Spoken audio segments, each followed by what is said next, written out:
Singkat cerita, Shoyan bersama dengan Yalo tiba di puncak gunung yang dipenuhi dengan begitu banyaknya bahan obat-obatan. Kekayaan alami melimpah, benar-benar sesuai dengan julukan klan Yao sebagai salah satu klan yang mampu menghasilkan alkemis ternama di benua. Dikarenakan suplai untuk penyediaan bahan-bahannya pun tersedia dengan sangat-sangat banyak. Namun lagi dan lagi, ketika Shoyan dan juga gurunya tiba di sana, sebuah percakapan kembali pecah. Shoyan, Yao Chen, mereka adalah orang-orang yang berasal dari aliansi langit surgawi yang telah mengalahkan pemimpin Aula Jiwa dengan membawa nama aliansi miliknya. Maka jelas Shoyan serta Yalo mendapatkan kedudukan yang luar biasa di hadapan semua orang. Yalo lantas mengatakan kepada Shoyan bahwa acara utama dari upacara pengobatan ini adalah setelahnya. Adapun untuk sesi awalnya, itu masih biasa-biasa saja. Karena itulah kau bisa muncul sebagai pemenang dalam kompetisi terakhir nantinya. Posisi alkemis top di benua akan segera menjadi milikmu seperti apa yang dikatakan oleh Tetua Wan Huo. Shoyan berkata, "Aku tidak terlalu peduli dengan posisi tersebut. Aku hanya berencana menggunakan keterampilan alkemis yang telah diajarkan oleh guru kepadaku untuk menunjukkan kepada mereka semua agar mereka mengakuinya dan sadar tindakan bodoh macam apa yang telah mereka lakukan kala itu yang rela kehilangan seorang jenius sejati sepertimu." Mendengarkan hal tersebut, Yalo tersenyum dan sangat-sangat bangga kepada muridnya.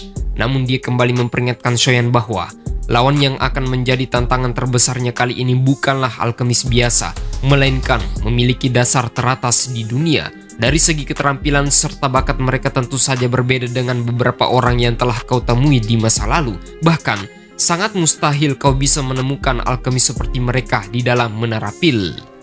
Tidak lama setelah mengatakan itu, salah satu tetua kemudian muncul di cakrawala menyebabkan para sesepuh yang lain lantas mengatakan bahwa selamat datang pemimpin klan. Orang yang datang kali ini jelas adalah pemimpin tertinggi klan Yao. Kekuatannya berada di ranah doseng bintang yang ke-7. Dia bernama Yaodan. Meskipun reputasi Yaodan sangat ditakuti oleh seluruh anggota klannya, tetapi dia adalah pemimpin yang sangat-sangat bijaksana, berwawasan tinggi, serta tidak dengan ringan lidah meremehkan orang lain. Bahkan setelah melihat Yalo, dia tampak enggan menyapanya, dan tidak hanya itu, sungguh di luar dugaan. Yaodan malah mengatakan kepada Yalo bahwa kita semua telah bersalah. Hal itu menandakan Tetua Yaodan masih cukup kekurangan tanggung jawab untuk mempertahankan anggota di klannya. Yalo serta Shoyan mengumpan senyum balik sembari menangkupkan kedua tangan memberikan rasa hormat, sembari kemudian disusul dengan kemunculan iblis tua yang bernama Senong. Dia juga merupakan seorang ahli ternama yang paling senior di dalam permasalahan dunia obat-obatan. Klan Yao mengundangnya, itu menandakan bahwa upacara pengobatan kali ini benar-benar sangat luar biasa. Yaodan kemudian menyapanya, tetapi tidak lama setelah itu, retakan spasial baru kembali muncul dari arah yang berlawanan dengan membawa salah satu tetua dari klan Hun bernama Hun Husi. Hun Husi tersenyum dingin sembari menatap Yaodan dan berkata, "Maaf, aku datang tanpa diundang, tetapi aku berharap pemimpin klan Yao tidak menentang kedatanganku." Kemunculannya membuat Shoyan serta Yalo mengumpan pandangan buruk, namun yang paling aneh di antara wajah mereka adalah Yalo. Shoyan lantas bertanya, "Guru, apakah kau mengenalnya?" Yalo lantas menjawab, "Apakah kau ingat dengan insiden dari menara kecil yang kuceritakan kala itu? Orang dari klan Hun yang bersembunyi dan mengkhianati gurunya sendiri kemudian kabur tanpa rasa bersalah. Orang itu adalah Hun Husi. Orang ini memiliki posisi yang cukup tinggi di dalam klan Hun. Bahkan Hun Miseng belum bisa dibandingkan dengannya. Sungguh tidak terduga, dia bahkan tertarik dengan upacara pengobatan klan Yao." Mendengarkan itu, Shoyan mulai menatapnya dengan dingin. Yalo kembali melanjutkan, "Hun Husi adalah orang yang paling dipandang dan paling penting bagi klan Hun. Jika tebakanku tidak salah, dia adalah orang yang menjadi dalang di balik skema jahat untuk mengumpulkan begitu banyaknya jiwa kematian.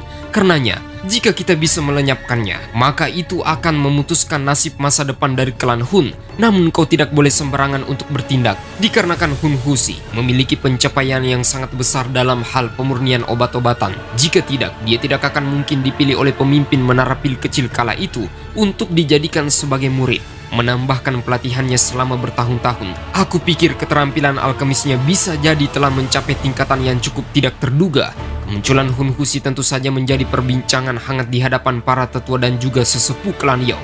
Mengapa orang ini bisa datang ke klan kami? Padahal kami tidak pernah mengundangnya. Di sisi lain, semua orang tahu bahwa apa yang telah dilakukan oleh klan Hun alias Istana Jiwa. Mereka terus melakukan kejahatan selama bertahun-tahun, menyerang seorang alkemis dan membunuhnya, serta merebut jiwanya. Tidak sedikit dari mereka yang tahu bahwa orang yang bernama Hun Husi ini pasti terlibat dalam permasalahan tersebut.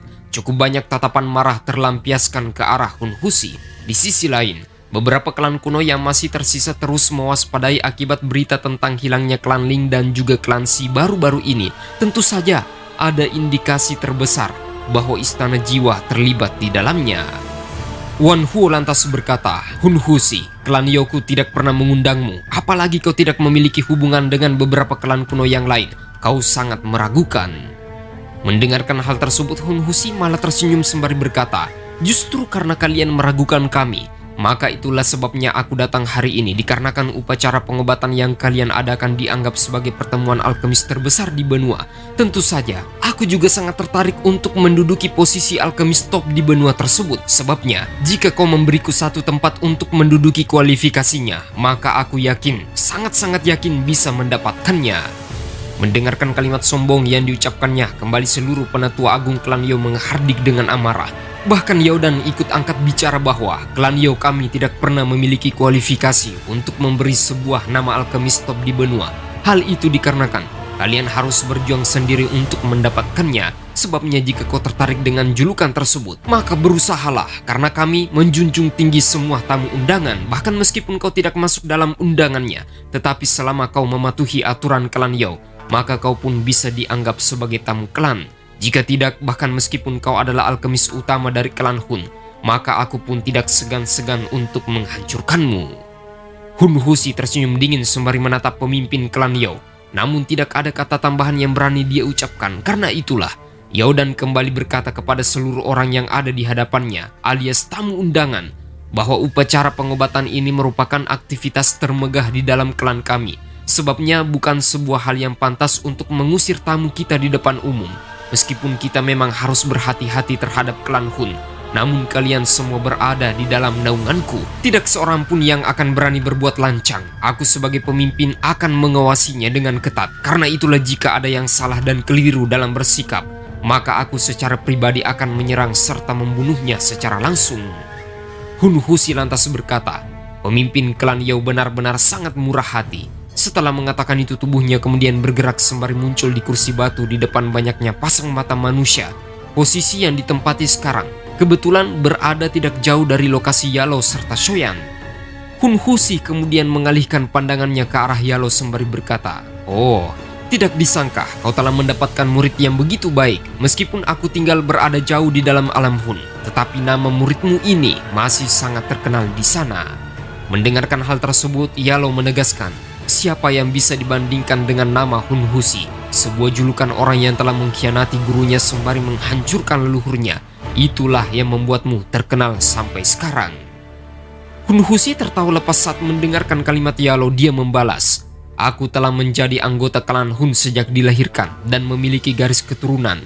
Masalah menghancurkan leluhur itu tidak ada hubungannya denganku. Adapun aku mengkhianati guruku, itu dikarenakan aku tidak pernah menganggap orang tua bodoh itu sebagai guru. Yao Chen, kau seharusnya berterima kasih padaku. Andai kata kau tidak mengulur waktu kala itu, maka jiwamu pun sudah lama dihancurkan. Tetapi sungguh mengejutkan, kau memiliki otak yang begitu cerdas untuk mengulur waktu sembari menunggu muridmu ini untuk menyelamatkanmu." Hun Husi tertawa kejam melanjutkan, "Tetapi tidak masalah, karena kau telah melarikan diri, maka yang perlu aku lakukan hanyalah menangkapmu kembali. Pada saat itulah aliansi langit surgawi yang kau pimpin akan mengerti betapa naifnya sikap yang telah kau tunjukkan." Mendengarkan kalimat tersebut, ekspresi Shoyan serta Yalo seketika berubah menjadi kejam, terutamanya Shoyan. Hatinya seketika meluap dengan amarah. Boneka Raja Utara kemudian dikeluarkan dan langsung menendang tepat di bagian kursi Hun Husi, mencoba untuk melumpuhkannya dalam satu serangan. Tendangan tajam itu layaknya pisau bilah tajam besar mengejutkan seluruh tamu undangan. Shoyan menghardik dengan amarah, "Manusia bajingan sepertimu yang rela mengkhianati gurunya harus menjauh dariku."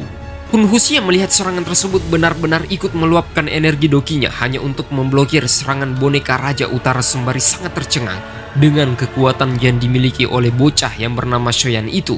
Yodan seketika berdiri dari kursi kepemimpinan sembari berkata bahwa Hun Husi, hari ini adalah upacara besar dari klan Yao kami. Bertarung sangatlah dilarang. Jika kau masih bersikeras untuk melanggar aturan, maka aku tidak segan-segan untuk mengusirmu.